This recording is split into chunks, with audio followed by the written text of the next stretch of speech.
पहले मैं आपको बता दूं कि मैं जो तूफ़ानी करने वाला हूँ शायद ही किसी ने किया हो।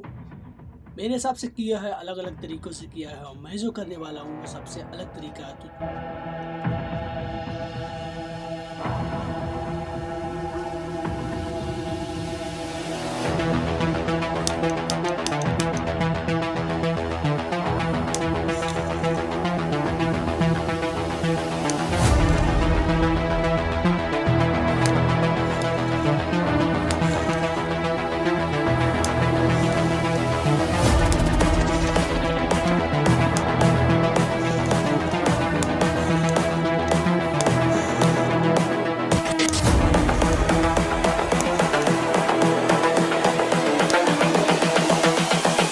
This is the future.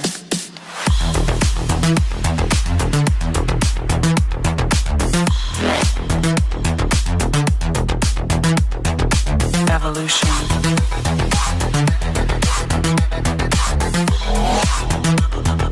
This is the future.